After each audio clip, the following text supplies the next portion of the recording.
Welcome back to Meghan and Harry Tales, where we sift through the headlines, separating the facts from fiction. Today we're spinning an intriguing royal tale. Rumour has it that Prince Harry is desperately seeking a peace deal with the Windsor family. Reports, whispers and conjectures have been swirling, suggesting that our Duke of Sussex is on the outside looking in, yearning for reconciliation with his royal relatives. But who are the masterminds behind this narrative? You might have guessed it. Royal insiders and journalists. Chief among them, Tom Sykes. Now, let's take a moment to ponder. Is it truly Harry, the sixth in line to the British throne, who is desperately seeking to mend fences with his father, King Charles, his brother, Prince William, and the rest of the Windsor clan? Or could it be just an illusion, a tale spun out of thin air as easily as a spider weaves its web? The narrative has been set, and it's been set beautifully. It portrays Harry, the prodigal son, wandering aimlessly, longing for the warmth and security of his royal family. It suggests that if Harry doesn't strike a peace deal, he risks further isolation, further estrangement. But how true is this narrative? Is it based on hard facts, or is it just a figment of some overactive imaginations? Sykes, among others, is an ardent proponent of this narrative. He paints Harry as a lost soul, missing the royal embrace, needing the royal approval. But is it all just a smokescreen? A story that sells well in the tabloids, fitting perfectly into their favourite royal feuds and reconciliation storyline, but with little basis in reality. As we delve deeper into this narrative, let's question its origin, its veracity. Let's sift through the claims and counterclaims, the facts and the fiction. Let's find out who really needs the peace deal, Prince Harry or the Windsors.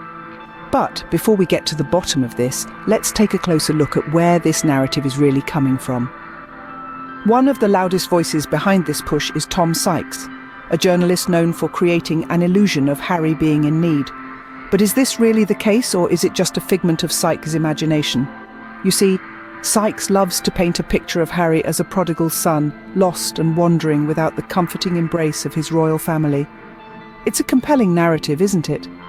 The young prince, once beloved and cherished, now estranged and yearning for acceptance. This portrayal of Harry being on the outside looking in, craving a return to the royal fold, is a storyline that the tabloids can't resist. It's got all the elements of a great drama: royal feuds, family rifts, and the tantalizing possibility of reconciliation. It's a narrative that sells newspapers and keeps viewers glued to their screens. Yet it's important to remember that the media often spins tales to keep us engaged. And this prodigal son narrative, it's more fiction than fact. Sykes and other journalists like him enjoy framing Harry as the one who misses the royal family's warm embrace, who needs their approval to be whole again. But is this really true? If you take a step back and look at the facts, you'll see that Harry's life has moved in a direction entirely of his choosing.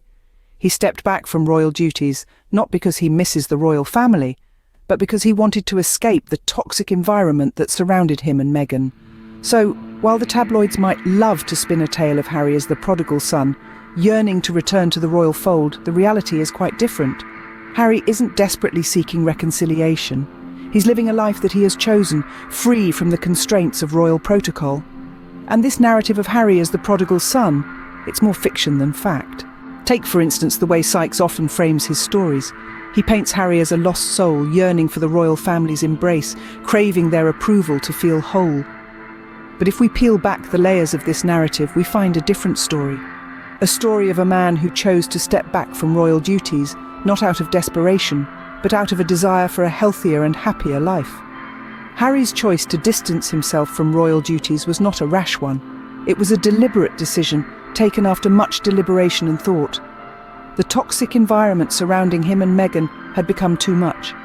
The constant scrutiny, the relentless media attention, and the suffocating confines of royal protocol were all factors that played into this decision. They moved across the Atlantic to sunny California, far removed from the rain-soaked pavements of London and the rigid royal rules. They traded in their royal titles for a chance at a normal life, a life where they could raise their children, Archie and Lilibet, away from the glaring spotlight and the prying eyes of the paparazzi.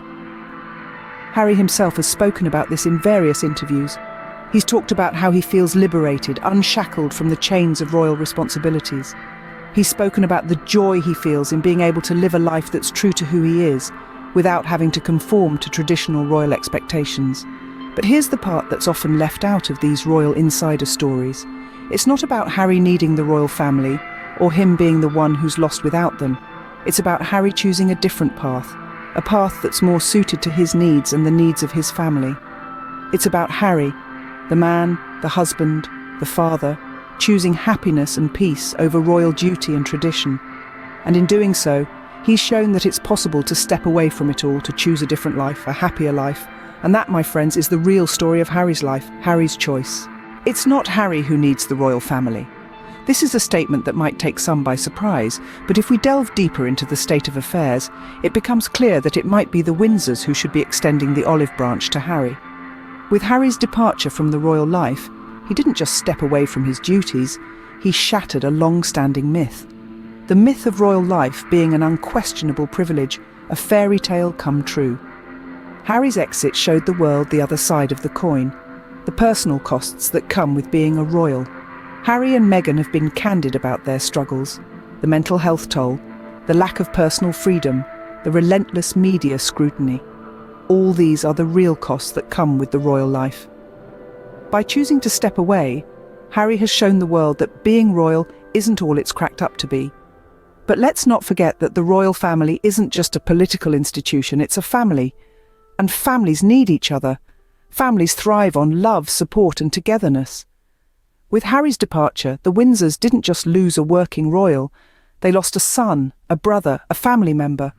The rift in the Windsor family isn't just about royal politics, it's about a deep-seated family conflict. The Windsors need to come to terms with the fact that they've lost Harry, not just as a working royal, but as a part of their family. The narrative of Harry needing the royal family is easy to spin, it's easy to digest. But the truth might be that it's the Windsors who need Harry. They need to make peace with him, not just for the sake of public image, but for their own familial harmony. Harry has carved out his own path, away from the royal life. He is thriving, he is happy, and he is free. He has found his peace. So the question remains, who really needs the peace deal?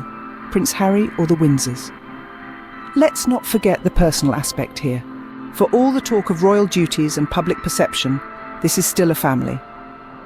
This is not a tale spun by tabloids or an episode of a soap opera, but the real life of a family under the global spotlight. Prince Harry's relationship with his father, King Charles, and his brother, Prince William, has been strained, to put it mildly. It's not just about differences in opinion or disagreements over royal duties. It goes deeper than that. Harry has spoken candidly about his feeling of isolation within the royal family, about feeling trapped, and about the lack of support he and Meghan received. These are not just professional grievances, they are personal wounds that can't be healed by a simple handshake and a photo op. The Windsors, particularly William and Charles, have to come to terms with the fact that they've lost Harry. And we're not just talking about losing him as a working royal, which is impactful in its own right. No, they've lost him as a brother, as a son. And that's a loss that can't be quantified. It's a loss that can't be spun into a PR win or swept under the rug. It's a loss that demands introspection, acknowledgement, and ultimately, change.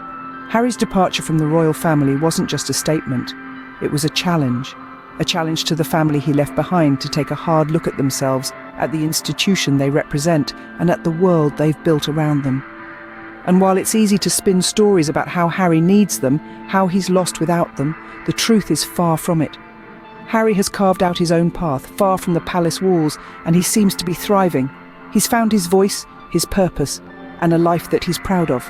So, who really needs the peace deal? Prince Harry or the Windsors? The answer may not be as straightforward as some would like to believe. That's all for today. Thank you. Kelly here.